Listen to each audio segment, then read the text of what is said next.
"You sold my home." He said it like an accusation, like a blade laid flat against her throat, and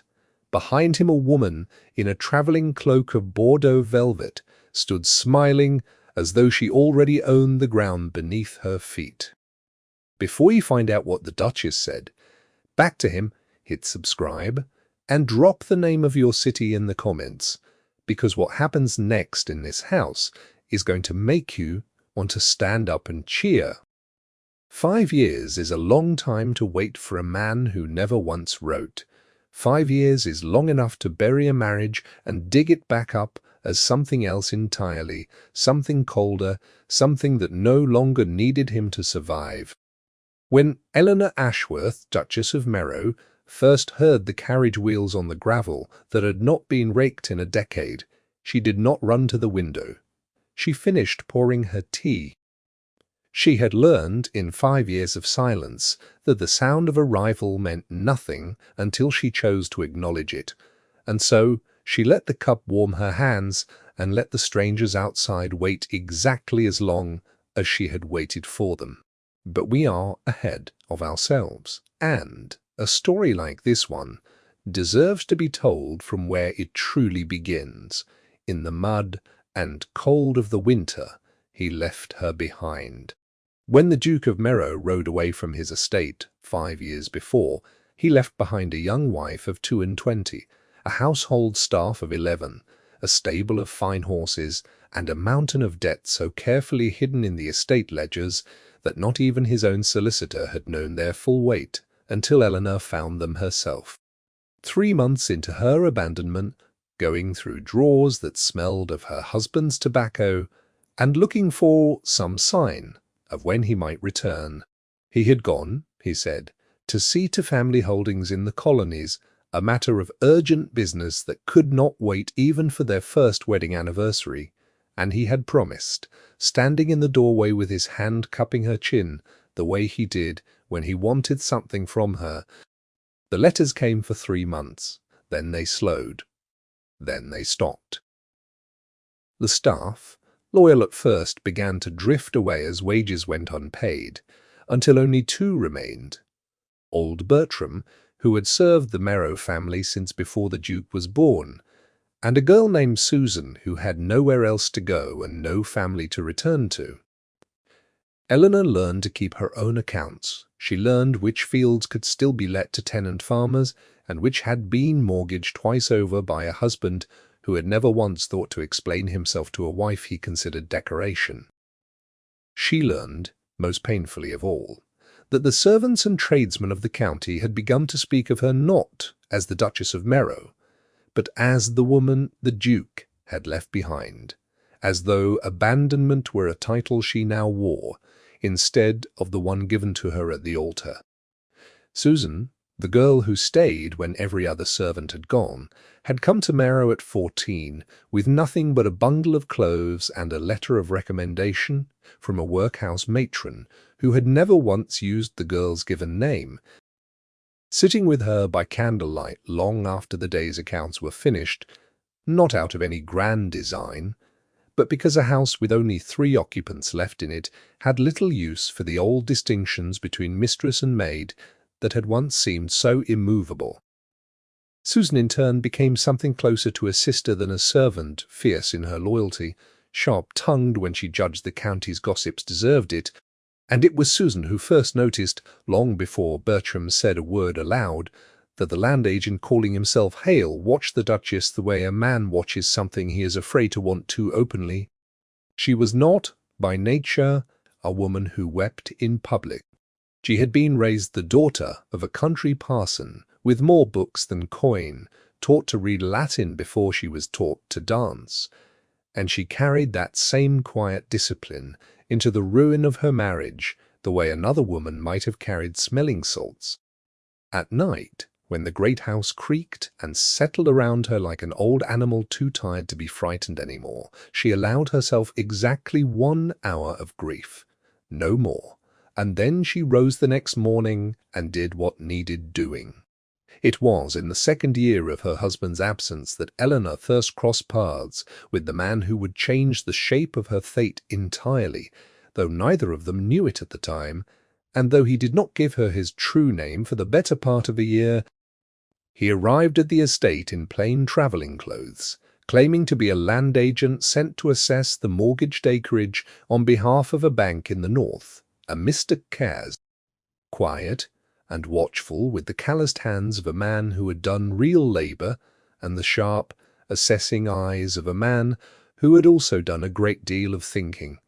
Eleanor did not trust him at first. She had learned not to trust men who arrived at her door with papers and promises, for that was how her husband's debts had multiplied in the first place, each new signature another rope tightening around the estate's throat.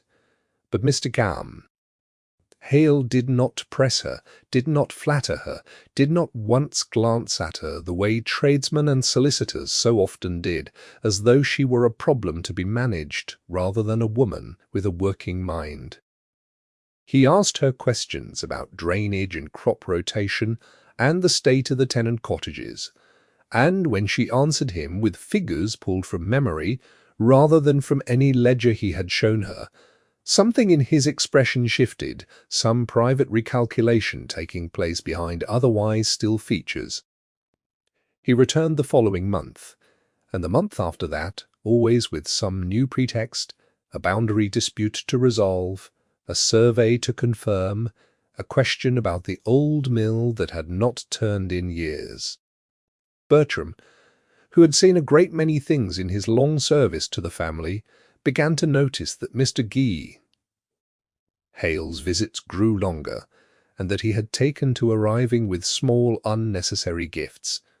A book on husbandry Eleanor had once mentioned wanting a length of good wool for Susan's cloak when the girl's own had worn through at the seams. It was Mr. Hale, in fact, who first suggested that the eastern fields might be planted with flax rather than left fallow, an idea Eleanor implemented with such success that, by the following autumn, she had, for the first time since her husband's departure, there was an afternoon, early in that second year, when a sudden storm caught them both far from the house, inspecting a boundary hedge, and rather than ride for shelter,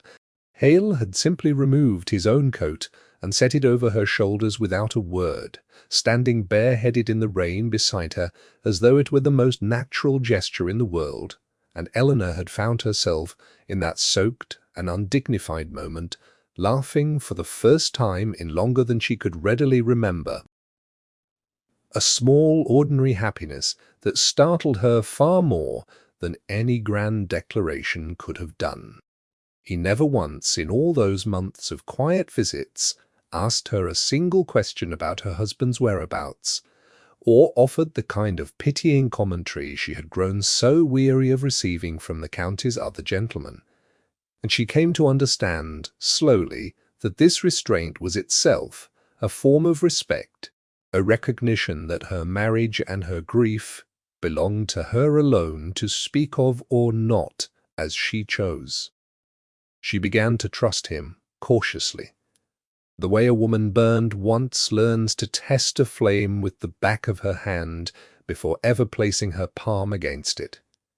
She trusted him with the state of the mortgages. She trusted him, eventually, with the truth of her marriage, the silence, the shame of being a duchess, with no duke and no funds and no clear notion of whether she was a wife or a widow, in all but name. And Mr. Hale in turn began to trust her with something far more dangerous than mortgage figures. He began to trust her with his company, sitting late into the evening over correspondence and ledgers, saying very little of himself, but listening to every word she said, as though it were the only interesting conversation he had encountered in years, which, in truth, it was. It was Bertram who finally said aloud what the old servant had long suspected, cornering the land agent one evening in the stable yard, with the bluntness only a man of 60 years in service could permit himself. He said that no bank in the north sent an agent who wore boots stitched by a London bootmaker nor a man who signed his letters with a seal pressed too quickly into the wax to notice it had left half an impression of a crest behind. Hale, to his credit, did not deny it outright, though he asked Bertram, with something like genuine worry in his voice, not to speak of it to the Duchess until he had found the right moment himself. That moment came sooner than he intended, forced by circumstance rather than choice. On the evening a rider arrived from the county seat, bearing news that the Duke's creditors, tired of waiting, intended to petition for the forced sale of the Merrow estate within the season. Eleanor received the news in the drawing-room with her spine perfectly straight and her hands folded in her lap, the posture of a woman refusing to give her own ruin the satisfaction of seeing her flinch. And it was in that stillness, in that particular quality of composure under catastrophe, Hale finally set down the pretense he had carried for the better part of a year. He told her his name was not Hale. He told her that the flax fields and the drainage questions and the small unnecessary gifts had all been true, had all been real, but that the pretext beneath them had not. His name, he said, was Julian Ferro, Earl of Bracken, a title he had inherited young and carried with a wariness she would come to understand only later. Once he explained that his own late wife had married him for the coronet, and spent their brief union making that plainer than he could bear to remember. He had come to Merrow first out of simple curiosity about a debt-ridden estate his own bank held partial claim to, and he had stayed, he admitted, because he had never in his adult life met a woman who spoke to him as though he were merely a man with useful opinions on flax, rather than a title to be managed and flattered. Eleanor did not know in that moment whether to feel betrayed or relieved, and she told him so plainly, which was, he would later say, the precise moment he understood he loved her, because no woman who had ever known his true rank had spoken to him with such unguarded honesty again. She asked him to leave that night. He did, but he did not leave the county, and within the week he returned, not as Mr. Blank, Hale the land agent, but as himself, with a proposal that had nothing to do with romance and everything to do with survival, though the two in this case would prove impossible to separate for long. He laid the proposal before her, not in the drawing-room where the weight of the estate's troubles pressed on every surface, but on a walk through the very fields he had once come pretending to assess, speaking in the same unhurried, practical tone he had always used with her. As though the fate of her entire household was simply another matter of husbandry to be reasoned through with patience rather than panic, Julian proposed that he purchase the estate's largest outstanding mortgage himself, quietly, through an intermediary bank, so that no one in the county would connect his name to the transaction, which would buy Eleanor time against the forced sale and place the debt in the hands of someone who had no intention of calling it due.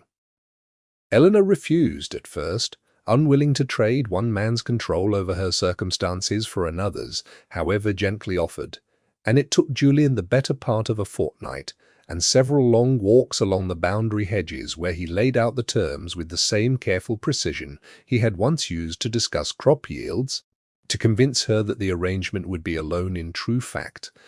repayable, documented, entered into as two equals rather than as patron and dependent. She agreed at last, on the condition that every shilling be recorded and that she alone would determine how the estate's income was managed going forward, a condition Julian accepted without hesitation, for it was, in fact, precisely the kind of condition he had come to admire. What neither of them accounted for was how quickly the county would notice a woman once thought ruined, suddenly settling her debts and improving her lands, nor how swiftly that noticing would curdle into suspicion among those who had profited in small ways from watching the Duchess of Merrow struggle. Chief among these was Lady Ophelia Ravensworth, a cousin of the Duke's on his mother's side, who had spent the years of his absence cultivating a friendship with Eleanor that was, in truth, closer to surveillance, visiting with sympathetic words and departing each time with fresh gossip. It was Ophelia who first whispered that the Duchess had taken a lover to settle her accounts, a rumour that spread through drawing rooms with the particular speed reserved for scandal involving a woman alone. It was also Ophelia, though no one would prove this for a long while yet, who had been quietly corresponding with the Duke himself throughout his absence, feeding him a curated account of his wife's supposed conduct while conveniently omitting any mention of the poverty and abandonment that conduct had grown from. All of it in service of a plan that had very little to do with loyalty to her cousin and a great deal to do with the fortune Ophelia hoped to inherit through him should his marriage collapse entirely. The steward of the neighbouring Ravensworth lands, a man named Percival Grimes, served as the second half of this quiet scheme, forging entries in shared account books that made it appear as though Eleanor had misappropriated tenant rents for her own use. Evidence he prepared meticulously over months, with the sole purpose of having it ready the day the Duke finally returned home, so that whatever affection or guilt he might feel toward his abandoned wife could be swiftly redirected into fury. It was, all told, a plot built with the patience of people who had nothing better to do than destroy a woman slowly, and for a time it worked exactly as intended. When word reached Julian of the Whispers circulating about their arrangement, he offered at once to make their engagement public, in whatever form would protect Eleanor's reputation, even if that meant declaring his intentions before the county in a manner that would surely reach the Duke's ears across the ocean. This time out of fear rather than pride, for she understood better than Julian did what a man like her husband might do with the excuse of a wife's infidelity, real or invented, and she had no wish to hand him a weapon while he remained a continent away and unaccountable. Instead, she threw herself deeper into the work of restoring the estate, expanding the flax fields, negotiating new leases with the tenant farmers on fairer terms than her husband had ever offered them, and slowly, through 5 years of unglamorous labour, turning Merrow from a mortgaged ruin into a modestly thriving concern, all while the county continued to whisper and Ophelia continued to write her careful letters abroad. The dark turn came in the spring of the 4th year, when Percival Grimes's forged ledgers found their way through a servant, bribed for the purpose, into the hands of a county magistrate sympathetic to the Ravensworth family, resulting in a formal inquiry into the Duchess's management of estate funds. Eleanor was summoned to answer for accounts that had, in truth, never left her own careful handwriting, and for a fortnight it seemed entirely possible that she would lose not only her reputation, but her freedom to manage the estate at all, stripped of authority by a magistrate who preferred, as most did, to believe ill of an unaccompanied woman rather than credit her with the competence to manage what she had, in fact, save. The magistrate assigned to the inquiry, a heavy-set man named Justice Aldous Penhallow, who had presided over the county court for the better part of 2 decades, opened proceedings with a manner so plainly inclined against Eleanor that even the clerk recording the session seemed embarrassed on her behalf, addressing her not as Duchess, but simply as Ashworth, a small deliberate diminishment that did not escape anyone in the room, and one that Eleanor absorbed without so much as a flicker of expression,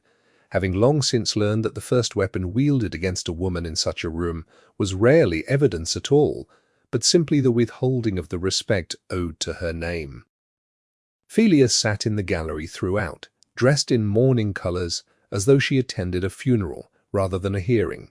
dabbing at dry eyes with a handkerchief whenever the magistrate glanced her way,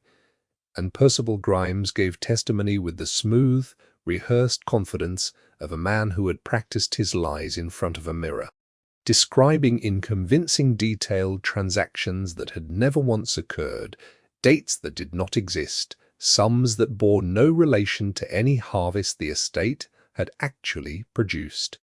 For 2 long days it seemed as though the county's appetite for scandal would simply overwhelm the plain facts of the matter. For facts, Eleanor was learning,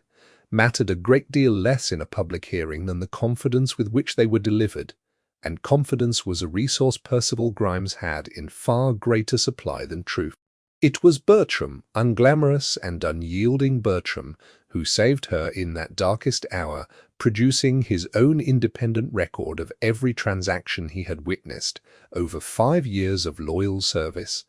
a record kept not out of suspicion of his mistress, cross-checked against the tenant farmers themselves, each one willing to swear to the fairness of their leases that first cast doubt on the authenticity of Grimes's ledgers. In those anxious weeks between the inquiry's opening and its resolution, Eleanor found herself waking before dawn each morning with the particular dread of a woman who has already lost one version of her life and cannot bear the thought of losing this one too. Arriving with quiet regularity, even though he dared not visit in person while the Countess's suspicions ran so high that kept her from despair, each one filled not with false comfort, but with practical steps, a name of a solicitor here, a suggestion for how to phrase a request to the tenant farmers there, the steady, useful kindness of a man who understood that a frightened woman needed a plan far more than she needed platitude. She kept every one of those letters in a small locked box that had once held her mother's few pieces of jewelry, and in later years, long after the danger had passed, she would sometimes take them out and read them again, struck each time by how much of the man she had come to love could be found in the careful, unglamorous practicality of his advice during her darkest days. Julian, working quietly from a distance so as not to further inflame the rumors surrounding them, hired an accountant of unimpeachable reputation from London to examine both sets of books, and it did not take the man above a week to determine that the ink used in the supposedly older entries of Grimes's ledger was of a manufacture not sold in England until 2 years after the dates it claimed to record, a discovery so damning and so precise, even Justice Penhallow, confronted with a London expert's sworn testimony regarding the manufacture dates of ink and the peculiar consistency of certain supposedly aged pages, found himself unable to maintain his earlier posture of polite disbelief, and it was in watching the magistrate's face shift from scepticism to something like grudging respect that Eleanor first understood how thoroughly the tables had turned, though she was careful even then not to let her satisfaction show in front of the gallery, for Ophelia and Eleanor had learned long ago that a triumphant expression handed one's enemies exactly the ammunition they needed to claim the victim had never truly suffered at all. The tenant farmers who testified that day, men who had every reason to fear the displeasure of a magistrate who might yet side against the woman whose fair leases had kept their families fed through 2 difficult harvests, spoke plainly and without hesitation, and it was their testimony, perhaps even more than the accountant's precise findings about ink, that shifted the room's sympathy decisively in Eleanor's favor, for a dozen ordinary men, swearing to a woman's honesty, carried a weight that no amount of Ophelia's practiced sorrow could counter. The inquiry against Eleanor was quietly dropped, though no formal apology was ever extended to her, which was, she reflected privately,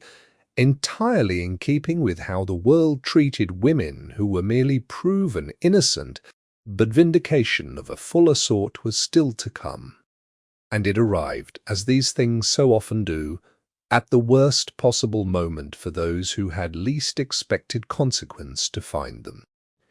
Chatter had reached the county that the Duke of Merrow was at last returning home, his colonial business concluded, or so the story went, though Eleanor had long since stopped believing any account of her husband's whereabouts that did not come from his own hand.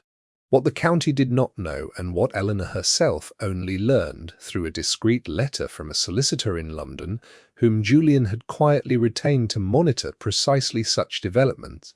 was that the Duke intended to return, not alone, but with a woman he had taken up with in the colonies. a widow of considerable beauty and considerably less fortune, named Mrs.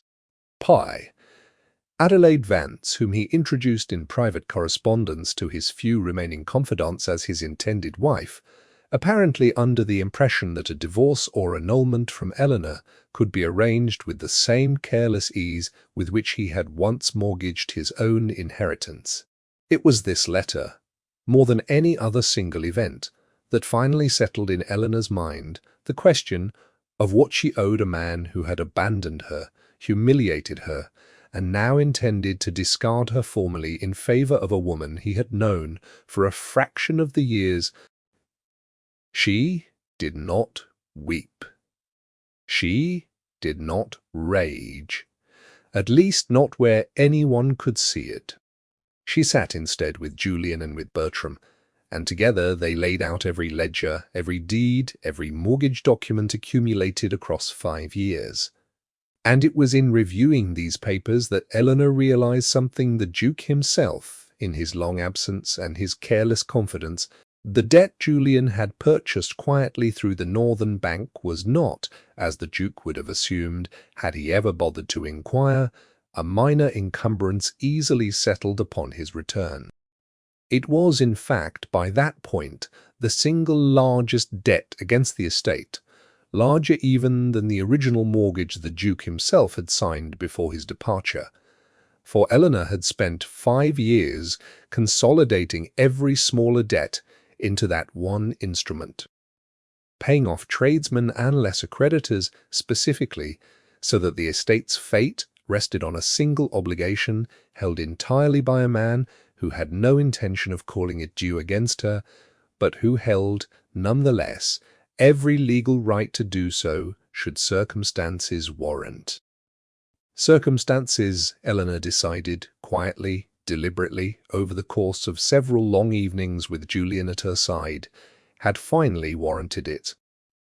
What followed was not an act of vengeance so much as an act of long-delayed justice, executed with the same meticulous patience Eleanor had applied to every other aspect of managing an estate her husband had abandoned to ruin.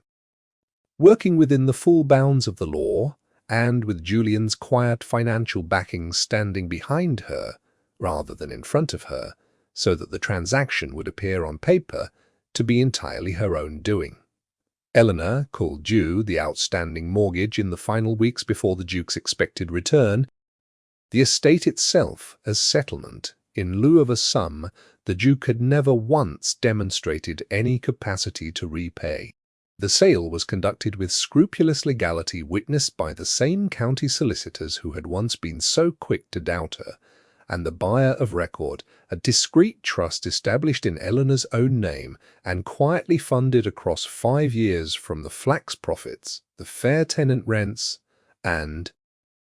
a portion of Julian's own fortune offered, not as charity, but as the honest investment of a man who believed in what she had built, took formal possession of Merrow Estate exactly 11 days before the Duke's carriage came rattling up the drive with his mistress seated beside him. He had expected, one imagines, to find his wife exactly where he left her, diminished perhaps, chastened certainly, but present, waiting, available to be managed and dismissed as he saw fit, the way he had always managed and dismissed the people who inconvenienced his comfort. What he found instead was Eleanor standing on the front steps of a house that was no longer legally his, flanked by Bertram on one side, and at a respectful distance that nonetheless made his meaning unmistakable, by the Earl of Bracken on the other, along with 2 county solicitors holding papers that would take the Duke a great deal longer to read than it took Eleanor to summarize their contents aloud for the benefit of everyone gathered in the drive, including the several tenant farmers and household staff who had, quite without invitation, assembled to witness the moment they had all, in their own private ways, been waiting 5 years to see. "You sold my home," the Duke said, and the accusation hung in the cold morning air like breath made visible, and it was here, precisely here, that Eleanor set down her teacup. for she had, in fact, brought it out with her. A small detail that would be repeated in county gossip for years afterward, as evidence of just how little the moment had rattled her composure, and she told him in a voice pitched to carry to every witness present that she had not sold his home at all. For the deed, what he called his home, had in fact been transferred to her creditors some years prior through his own negligence, and that the true owner of Merrow Estate, as of 11 days past, was a trust bearing her name alone, established through funds she herself had earned, and eventually a modest fortune he had never once lifted a finger to help build. The Duke opened his mouth to speak again, some half-formed protest about legal precedent or a husband's due. But Julian stepped forward at last, unhurried, and said, in the mild, level tone of a man who had spent 5 years learning exactly how much restraint, that he would be glad to walk the Duke through each clause of the mortgage documents personally, clause by clause, signature by signature, for as long as the Duke required to understand them, an offer delivered with such perfect courteous menace that several of the assembled tenant farmers had to look away to hide their smiles. It was Susan, standing just behind Eleanor's shoulder, with her arms folded and her chin lifted in open defiance, who spoke the words that would be repeated in the county for years afterward, informing the Duke in a voice that carried clear across the drive that the house he called his had kept its roof mended and its people fed for 5 winters running without a single farthing or a single letter from him, and that he was welcome to stand in the cold and argue with solicitors for as long as he liked, but that no argument in the world would put his name back on a deed he had never once troubled himself to protect. Mrs. Brang, Vance, to her credit, had the good sense to look profoundly uncomfortable, though the Duke himself seemed entirely unable to process what he was hearing, sputtering objections about legality and inheritance, and the rights of a husband that grew increasingly desperate as each solicitor present confirmed in turn that every transaction had been conducted with full legal transparency, and that the Duke's own signature, appended years earlier to documents he had clearly never bothered to read closely, had authorized precisely the terms that now stripped him of the estate his family had held for 4 generations. It was Ophelia Ravensworth who arrived last to the scene, drawn by news of the Duke's return and eager to claim credit for her years of loyal correspondence, only to find herself named directly by Bertram's testimony and the accountant's report as the architect of the forged ledgers that had nearly destroyed Eleanor's reputation and freedom both. A revelation that spread through the assembled crowd with visible and vindicating speed, turning what few sympathetic glances remained for the Duke and his cousin into something closer to open scorn. Percival Grimes, informed by messenger that his forgeries had been formally documented and submitted to the county magistrate alongside a demand for restitution, did not wait to discover the full extent of his exposure, departing the county within the week for parts unknown, a coward's exit that surprised no one who had ever actually known him. And the county magistrate, mindful now of how badly he had misjudged the earlier inquiry, issued a formal writ for Grimes's arrest that would follow the man for years afterward, an unresolved debt of justice that occasionally surfaced in county correspondence whenever some traveller claimed to have spotted him, thin and friendless, in one port town or another, always moving, always alone, a fitting enough fate for a man who had built his entire scheme on the comfortable assumption that no one would ever look closely enough to catch him. The Duke, for his part, was left with nothing more than the clothes on his back, a mistress whose affections cooled with remarkable speed. Once it became clear his fortune had evaporated, and the bitter public knowledge that the wife he had discarded had not merely survived his abandonment, something sturdier and more honest than anything he had ever managed to construct himself. Eleanor did not gloat, though she would have been forgiven for it,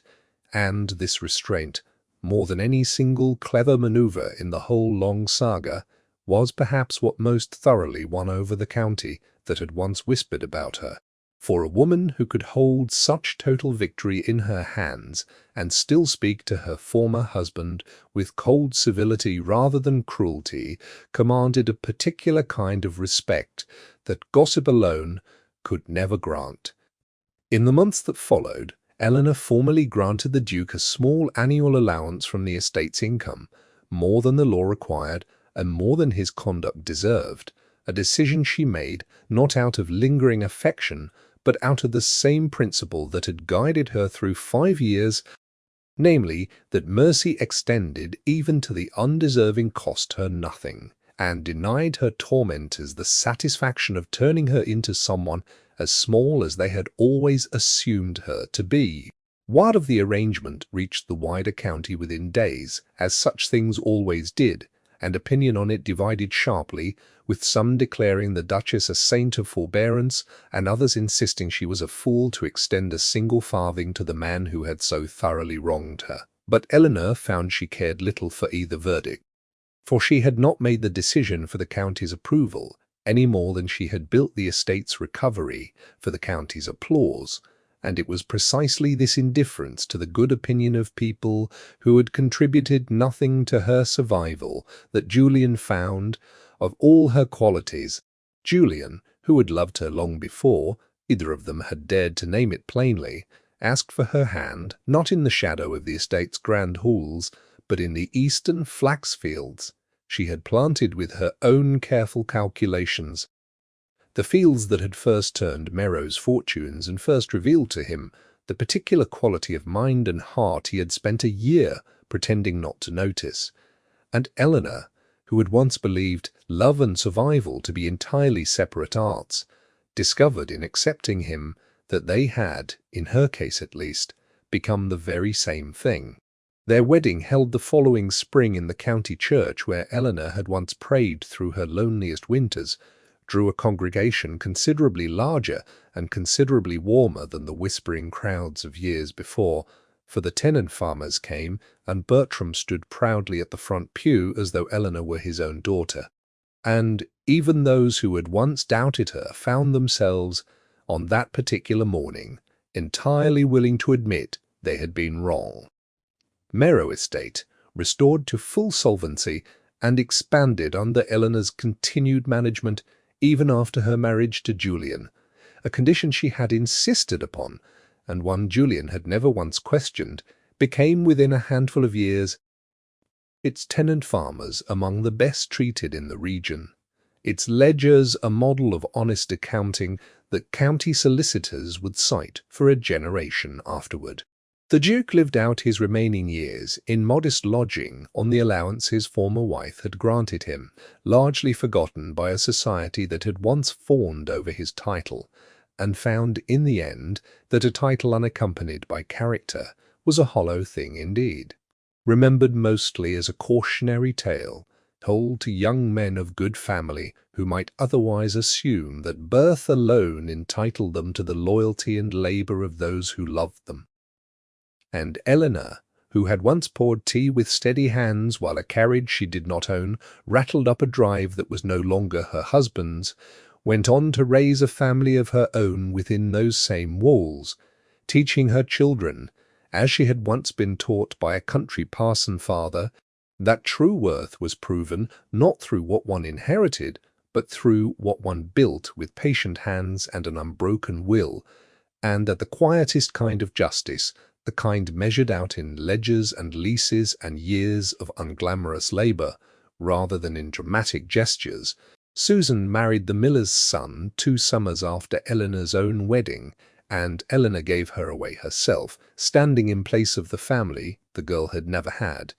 And Bertram lived long enough to see Eleanor's eldest daughter learn to walk across the very drive where he had once stood beside her mother, done an old man's quiet pride in that small, unremarkable moment worth, he often said, more than any wage he had ever been paid across his long years of service. Justice Penhallow, in the years that followed, became something of an unlikely ally to Eleanor, referring more than one case of disputed inheritance or contested estate management to her for informal counsel, admitting once, over a glass of port at a county dinner, that he had learned more about the true measure of a person's character from watching her weather that hearing than from 2 decades on the bench, and that he had resolved afterward never again to let a loud name, Ophelia Ravensworth, stripped of the social standing her scheming had been meant to secure, retreated first to a distant cousin's household in the north, and then, within a few years, from county gossip altogether, her name mentioned less and less, until it faded from memory the way names belonging to small, unkind people so often do. Remembered mostly as a lesson rather than a person,